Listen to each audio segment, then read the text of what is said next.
Okay, so we're here at AVODA, Uganda, with Aviva Elite Construction. And welcome back to AVODA. All of you spent a year here, so welcome back. Thank you very much, Jun. Thanks so much for having us. It's good to be here. So, you were one of the only 3 AVODA startups this year that was already making strong revenue by the time you graduated. Yeah. Congratulations. That's incredible. Thank you. Thank That's you very really much. incredible. And so, we've watched your pitch video, right, on pitch day, but today we want to know more about you, Peter, and know more about you, Perry. And then also ask some questions that we assume that investors probably want to know, if that's okay. Yeah, sure. All right, so go for it. Maybe starting with you, Peter. Okay. Tell us about Peter. What kind of person is Peter? What kind of child or what kind of boy was he? Oh, okay. Well, I was the 4th child in a family of 5. my dad was an accountant, but he built a lot. I think he was involved in about 6-7 projects. Construction projects. Yeah, construction project. His whole Wow. entire life. I remember one of the fondest memories I have of him is going to each of these sites when we were little, right? And watching the buildings come up from scratch. That was interesting. I found that very, very interesting. The sad bit is, each time we'd be driving back home, he'll be complaining about price of everything and how this worker stole this and the other worker did this, and I know it was such a mess, right? Yeah. And I found that really, really sad. Like a good memory coupled with a sad memory at the end. It was just really, really kind of crazy. spoils right? the day. Yeah, it spoils the day. I actually remember one time one of the guards, the caretakers at the project, literally removed all the wires that had been installed in the house. He stole the cement and a couple of tiles and left, as we couldn't find him. It cost us, set us back by about like $3,000-$4,000. Wow. Yeah, it was really a really big hit. Construction's a serious business Serious here, business. isn't it? For everyone involved. Okay. Yeah, so it was pretty interesting. I guess that's where I got the interest. Right, Yeah. right. Yeah. Cool. Thanks for sharing. How about you, Perry? What kind of boy were you? And you bring the tech into Aviva, correct? Yeah. So what brought you into that? So I'm the last of 4 kids. Growing up, I was that kid who was always dismantling the VCR and stuff like that, but putting it back together again. So I've always had an interest in technology. I think it did. Yeah, but I've always had an interest in technology, and also bring it together with construction. It's also kind of fond memories that I have as well. My parents building the house that we grew up in, and one of the weirdest things about that house, just to show you how hard it is to construct in Uganda, we had a staircase where every step was a different height from another step. And this is something which my parents, slaved over, put their heart and soul into building. But that's the nature of construction in Uganda. It's very, very difficult to get people that can actually do a decent job and do it well with minimal supervision. So I think Aviva for me is like the best marriage of 2 things I'm very interested in: technology and construction, and also using those 2 to be able to help people who are trying to solve a problem in Uganda. I think for me it's very close to my heart. Cool. So you bring the tech, you bring the construction side of things. How did you guys meet? Peter and Perry? Peter insists he was in the we're in school together. We happened to be in school together, on and off. Same primary, secondary. Since primary? Yeah. Yeah, but we weren't friends back then, till maybe I think high school eventually. But also I think for us our business relationship really kind of solidified in the past few years. We happened to be serving in the same church, and we serve in the same community. We were doing outreach in a community here in Kampala in an underprivileged community called Lizera. And that's also kind of gave inspiration to some of the products that we have with Aviva. One of them being one for a low-cost home for people in disadvantaged communities, because those are people we've interacted with often, and we kind of see the struggle that they go through. It really did. Just seeing 4 or 5 people living in a one room, a single room, and we think honestly it's a better way to do it, and it doesn't have to be so expensive. It doesn't have to cost an arm and a leg. We think everyone should be able to afford it. Yeah. Cool. But so this tech and construction, when did you guys go, let's do this together? How did that come about?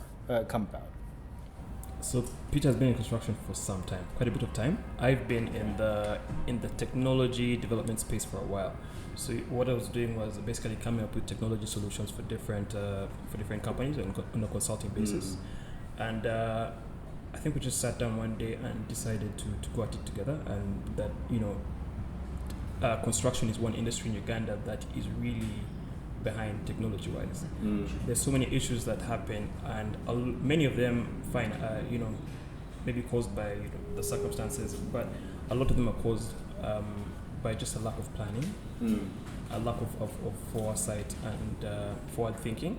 And we think technology has a lot of solutions that can be provided, that it can provide in the construction space. For sure. So, yeah. So let's jump right into that, right? So Okay. I hear, so you guys have a construction business already right now, is that correct? Yeah, we do. And it's been around for how many years now? Close to a decade now. Close to a decade, 10 years. Yeah. Okay, so tell me, what kind of revenue does this business that already exists, what kind of revenue have you been seeing in the, say, past 5 years? I know it's been a tough 5 years, but Yeah, it really has. I think from the beginning, we had just a few selected items we were working on. Okay, what do I mean by that? We were only doing fabrication at the time, and then slowly increased the product range till where we are now. For those of us listening who don't understand some of these words, fabrication, do you mind? How would I put this? Fabrication is just an aspect of construction. Probably account for about 20% of all work on a construction site. So that's what we were doing. Okay, then we got really good at that. Then moved on to the next product. Added on textured paint. Went on to add on flooring solutions, and then went on till we had like a full house of these different disciplines. Okay, so for the beginning, our revenue is about 30 to 50K, right? Dollars. Yes, dollars. Okay. Yes, and Not shillings. not shillings. Yeah, and up till this year when we're close to hitting about $100,000. $100,000 in revenue. Yes, this year. That's incredible. Yes, wow. thank you. What kind of cost, though, and what kind of margin are we talking about? The margins between about, for the fabrication was high. It was about 40 to 50% margin. Really? Yeah, it was high. Wow. It was high because we had already differentiated ourselves as a really great team, great quality, great workmanship. So we used to demand top dollar. Okay. Yes. All right. And to that, now you're adding the tech side. Yes. So And this is the build and design aspect. okay. Yes. So we're doing a full turnkey solution, which would be right from design all the way to build till we literally give you a key to your house. Yeah. And so the design aspect, this is Perry, where you come in, and I saw this. It was very, very impressive. Tell us what this is. So basically, all the different kind of areas which we specialized in over time, we grew to perfect them, and then realized that there was need for a cohesive solution that marries all of them together. So all the way from the beginning of the conceptualization, as you can see in the video, up to the actual finished product where we're handing the customer the key to their house. So we decided to combine all of that into one single product. Now, if you look at the video, it literally shows you the interior design and the attention to detail that we're giving. Okay, it shows you the different material selections that we've thought through, and even the color combinations. We are the only ones that are doing this in the market In Uganda, really? right now. You sure? Yes. Wow. That's impressive. So you make these 3D models in-house, Yes. correct? We do. That's- We make them in-house. So usually the process is we started out by, first of all, looking at what exactly the ordinary person would need in our market, and for different kinds of target market. So starting all the way from, let's say, a small family of 3 or maybe 1 or 2 children, all the way up to a larger family. Extended families are a big thing here in Africa. Yeah. So you have to account for that. And also things like what's the size of land that someone's going to be building on. Yeah. Also what's the state of our market, the real estate market, what are the needs that someone has. So we did a lot of research when we were coming up with these ideas and these designs. Also talked to a lot of potential clients, a lot of professionals in the industry who have been around for decades, and we know exactly what works. So these are models that then are customizable, right? The Yes, client definitely. can say, I want darker wood here, or I want a Definitely. bigger window. And you're doing this, if I understand correctly, for free Yes. at this stage before Construction. they pay anything, Uh, right? More or less. More or less. More or less. Okay. More or less. What's the catch? So the thing is, we don't charge anything upfront for the design services, and what we intend is that cost is spread over multiple projects. Because we're using a standardized approach, the plans aren't necessarily changing that drastically from one project to another. The floor plan or the architectural plan will remain the same as it moves from project to project, but the client can customize certain aspects. So for example, you might have the same 3-bedroom design as his overall, but you may want maybe a Mediterranean exterior, and he may want a modern exterior. So the houses look different outside, but the floor plan is actually the same. So because we're able to standardize across, we don't have to keep on generating new, fresh, different ideas all the time. We can just adjust and I see. customize. I mean, I totally see the value in that. And however, I didn't know, you said that this is a game changer. This is the first time something like this is being done in Uganda. Yeah. What makes you think that Aviva Elite Construction is the team to pull this off?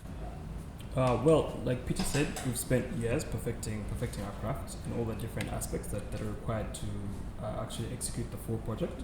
And also, I mean, we've built a network of subcontractors. We have many other professionals on our team that have decades of experience. We're not just relying on just the 2 of us alone.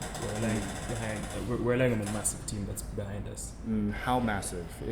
Like roughly, how many people do you have in what? And About 30 people. You have about 30 people. Yeah. Okay, and the tech side is now coming in Yeah. newly, and you're asking for investment for the tech side. Is that correct? More or less? For Across product, the whole yeah, thing. The tech-based product. Yeah. Okay. Now, is it really incredible? And here is the big question, though. I think a lot of us listening to you are going, So you have standardized models. Optimized models, right? yes. And you can customize them a little bit, but they're standardized. There's what? A basic one, Yes. a premium one, And mid-range. and a mid-range Yeah. one. So here's the big question. You say that standardization of design into these 3 Yeah. helps you cut costs, it helps you increase quality, decrease time, and all that. That's wastage, great, yeah. but why wouldn't some customers get your plans, then go to someone cheaper and say, hey, here are some plans I want you to create? Because Okay. at that point, it's still sort of free, right? to Yeah. These people. Yeah. I might do that myself. What's going to Jun. stop me from going, Wow, thank you Jun. very much, Aviva, and going to someone cheaper? Well, here's the thing. Yeah, it's a great question. Here's the thing. When the plans are displayed on our website, on our platform, they're displayed without any measurements. It's just simply a floor plan. Okay? There are no structural details to it, no measurements whatsoever. But there's a 3D. It's just the video. It's just the video. But I mean, ideally, it won't be the same. It will not be the same. Go a little bit deeper for those of us who are not constructionally inclined, please. Okay. if I may chime in, right? What I would say is I think we've anticipated that someone might steal the plans, but it's akin to you maybe going on Pinterest and looking at plans and stealing those plans. They're not that detailed. They're not detailed enough for you to make your own building. You'd still have to go and hire an architect, which then kind of makes it, defeats the purpose. If you're not paying us for any architectural designs, you're getting us free of charge. You're not paying for electrical, you're not paying for plumbing designs, all those, you get interior designs, worth thousands of dollars, you're getting them free of charge.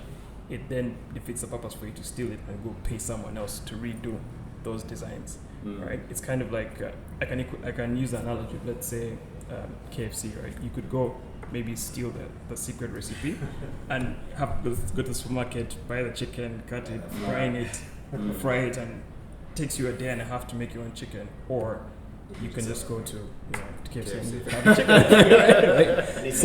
So I think one thing to note is that we're not just we're not selling the design only. Yeah. We're selling the entire experience. We're selling an end-to-end solution.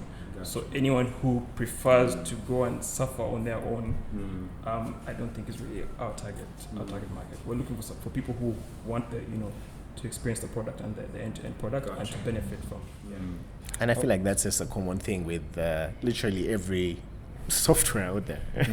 Yeah, there'll be people that pay for it, and then others are just simply pirate it. But then that raises another question, maybe that's a little bit more complex. Why wouldn't a large construction company steal your idea? There are lots of graphics designers out there. There are construction companies that are, you've been around for a decade, but they might have been around for 2 decades. Yeah, true. Do you have a secret sauce that keeps it intact? So there are two things to the secret sauce that keep us intact. One is there is no one that is investing in the technology the way we're doing it. This what you've seen, the 3D model is just the tip of the iceberg. It's just the beginning. This is literally just the surface. What we're moving into is a completely, interactive VR AI-powered platform. So not only will the designs be generated by AI using our data that we've collected from the industry, from experts as well as feedback from our clients. We're also going to make it interactive, interactive VR platform where someone can actually with an actual headset. Yeah, with an actual headset. Yes, where you can go in and experience and. But isn't that also copyable? That idea. Technically, yes, but I don't know that anyone would put in the time and effort that we have into the research that we're doing to make sure that the designs that we're making work for our market, for our clients in the way in which we are doing. And the other thing is also, I would say, yes, there may be players that are bigger than us, maybe have more money and maybe have more market experience, but there's no one like that in our space for residential. Most of those players are in the commercial space, they're doing commercial building and things like that. People who are providing a residential product, they're non-existent in our market. Yeah, and just to add on to what Perry said, ideally we aren't here to compete in the sense of compete, all right? We are here to offer them a service as well. In any case, if they want to use our service, we can offer them that service at a fee. So it now ceases to... Oh, you mean for the larger companies? For the larger companies, yes. So we're very open to partnerships. Yeah, we're open to partnerships. We're not out here trying to compete with anybody. No, we just want to deliver a great service, a great experience to our clients. That might be actually the more valuable side of this entire proposition, right? Oh, okay. In fact, let's talk about numbers and try to figure that out. Okay. Your financial model, right? Roughly, how much does it cost your customer to build a basic, or what was it, mid-range, premium home from zero to finish? And how much does it cost you? In other words, what's your margin? Okay, well, it costs, for a basic house, it costs about $70,000. For the customer? For the customer, yes. For the customer. Yeah, so that's a basic. 70,000? Yes, $70,000. Okay. Yeah, that's it's very little money. And the stairs are all going to be even, eh? Well, actually, in the basic, you don't really have stairs. But yeah, we'll ensure that all our stairs are even. Then we'll make about 20 on that, $20,000. So it's about 20 to 35%, depending on how well we deliver the project. All right. Yes. And the same goes for mid-range? Yeah, same goes for mid-range. Premium. What kind of costs are we talking about for the customer? For mid-range will go up premium. To about 100. Now a premium, top notch, will cost about $150,000. And you're still getting 20 to 30. Yes, we still get 20 to 35%. Yes. And you said Italian what? That caught my attention. We have Italian kitchens. The The furnishing is great. Actual Italian? Yeah, actually Or- Italian. Actually Italian. We have a partner that. I think more people should come live in Uganda. That sounds incredible. Yeah, we're bringing Italy here. Okay, so now you're asking. Now regarding your ask, you're asking for $100,000, Yeah. right, of investment, Yeah. and that's quite a lot of money. So, how much of that do you need immediately now, and why? Okay. Well, we're looking at $40,000. Why? Because we're still in the process of doing product development. Okay. And also, we want to get started on our flagship product. That's the AVIVA One. The Aviva One. Yes. Sounds actually, like a spaceship. it looks like a spaceship. So we want to get started on that because I feel like in addition to the platform, people definitely want to see with their own eyes, right? So we definitely want to get that started so that... Wait, so is this a showroom? No, it is the Or actual house. An actual house, someone will live in it. Yeah, But you're we'll going to have sell people it. come see the house all Yes, the time? yes. That's kind of an inconvenience to that person, no? No. Here is, as we build it, that's when people will be able to come view it.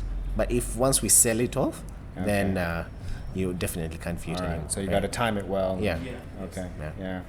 yeah. And how many houses do you need to build to break even on the 40,000? The initial 40,000 we're talking about. Okay, it's just about 5.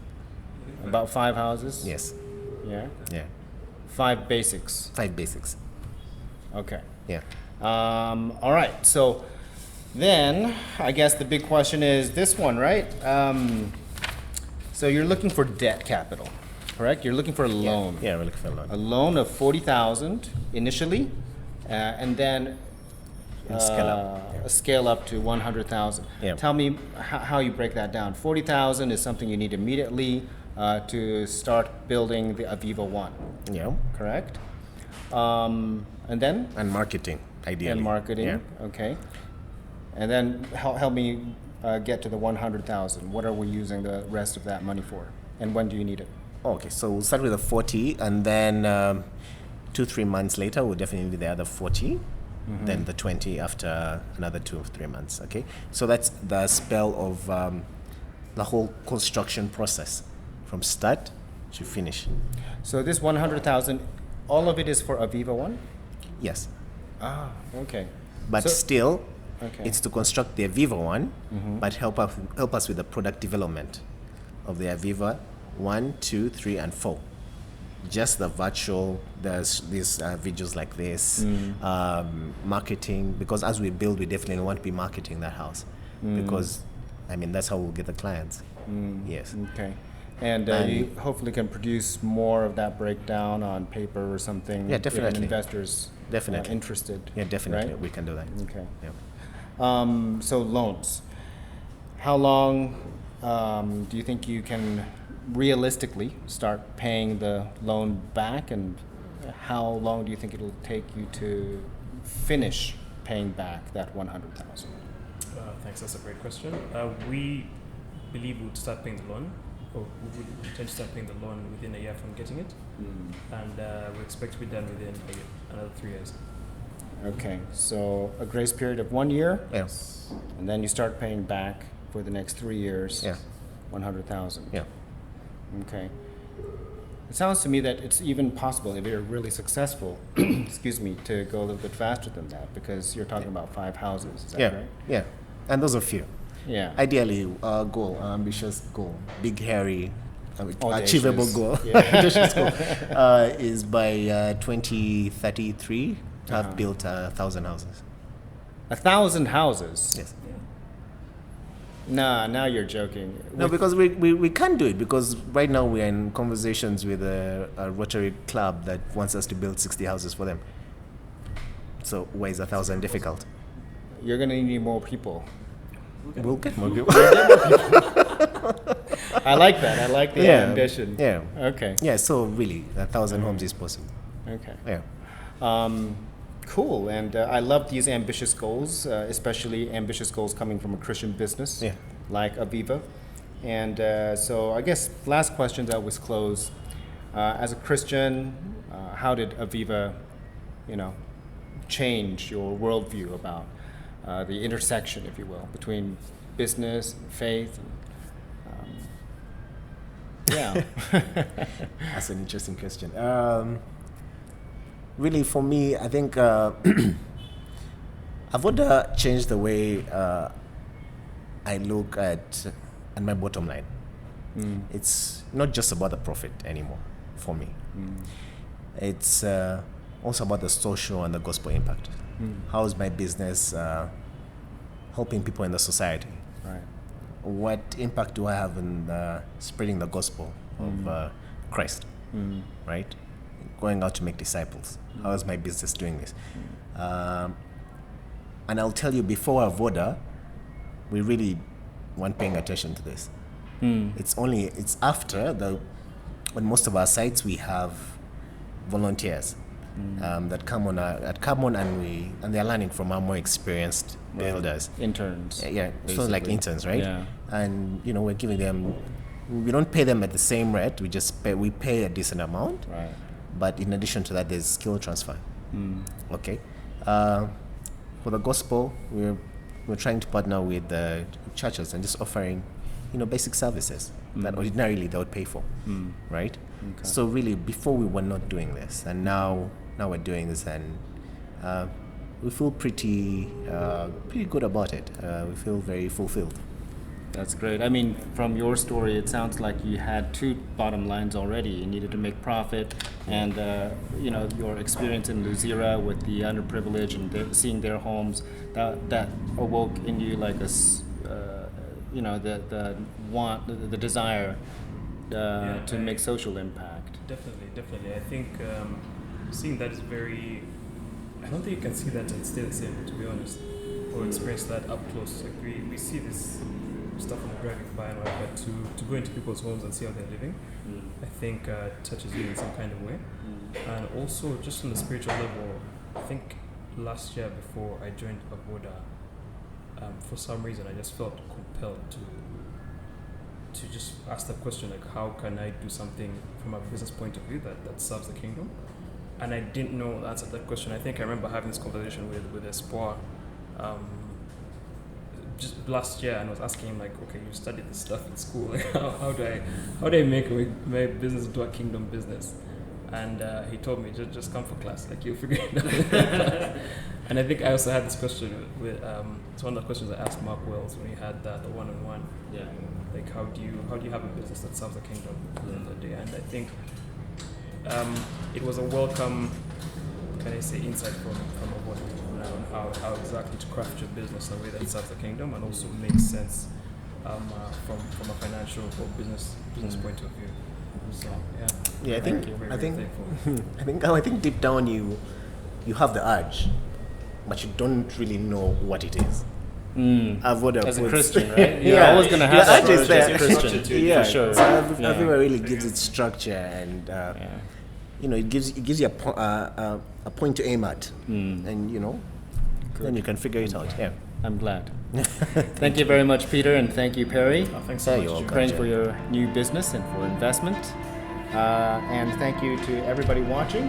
This is AVODA signing out.